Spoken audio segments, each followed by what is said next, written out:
Hi there, my name is DJ Hombre from Digital DJ Tips, and today I'm taking a look at DJ Player version 6. It's the latest version of this popular DJ app.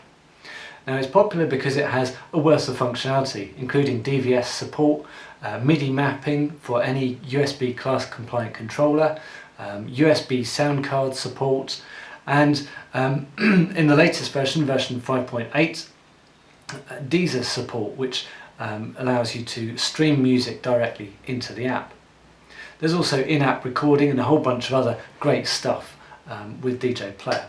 However, the interface in general hasn't changed a great deal. Sure, there are night and day modes and there's the ability to add your own custom background, but the basic building blocks of the app haven't changed a great deal.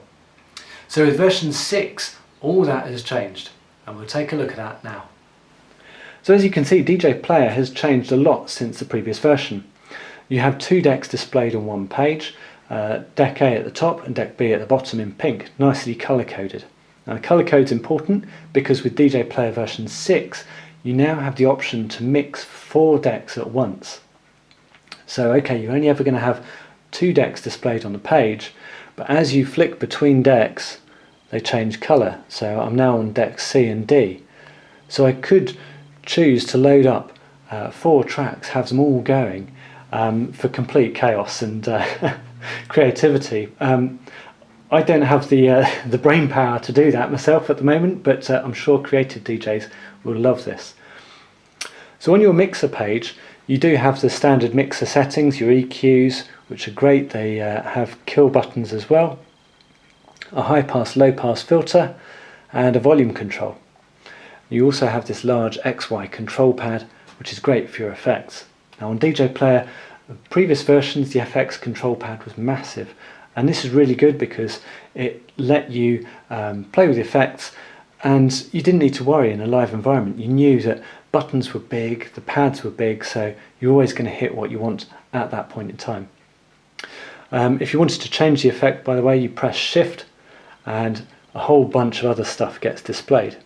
You still have control over the EQs, but you get your effects choices here, your colour effects, space effects and filter effects.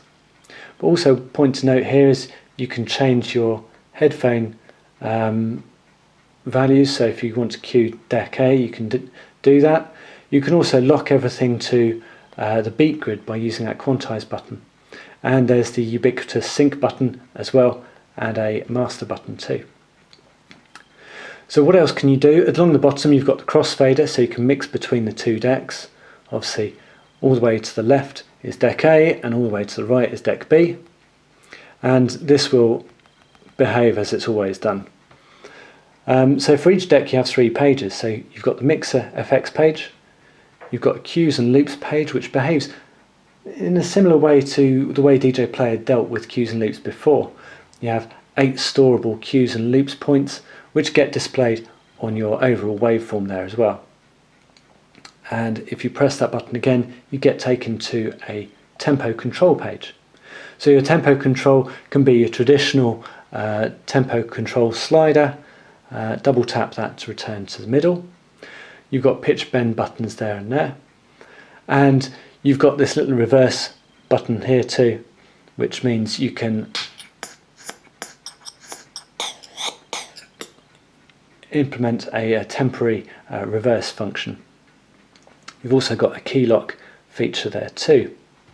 Now if you're using DVS you'd press this DVS button and you'd do all your settings for DVS there as well. You can change the pitch control strength using that button there, and if you wanted to edit the beat grids there's a button there, and there, hey presto, you have a whole stack of big buttons for you to adjust your beat grids, and you can see them moving slightly there at the top in that waveform.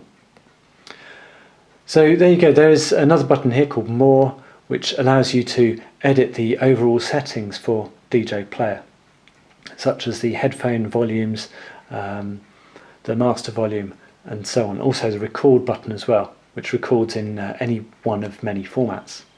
With DJ Player version 6 you now get portrait mode, which means if you own an iDJ Pro and you're using DJ Player you can plug your iPad straight in and have DJ Player displayed in portrait mode And because DJ Player gives you MIDI mapping functionality, you can map all the functionality of your Numark iDJ Pro into the features of DJ Player, which I've done. I'll put a link to the mapping up on the website. It's a simple starting point, but it should get you going at least.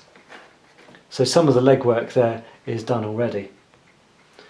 And so you've got some simple controls already in place.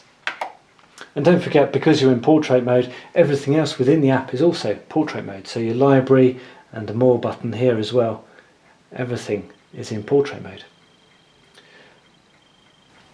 So DJ Player version 6 gives you portrait mode support. It gives you a completely refreshed interface and 4-deck mixing capabilities, on top of several other small minor tweaks here and there. Now the interface does take a bit of getting used to if you're a DJ Player user at the moment, but it's easy to get used to after a bit of practicing.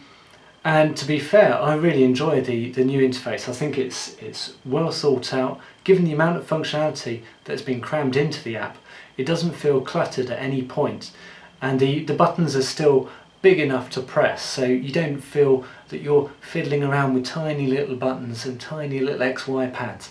It's still very generous on space, which is incredible given the amount of functionality pushed into the app. And I really like the fact it's got portrait mode, because it gives my iDJ Pro a new lease of life. So now there are 2 apps that can use the iDJ Pro. I wonder who will follow suit. So there you go, full review will be available on Digital DJ Tips.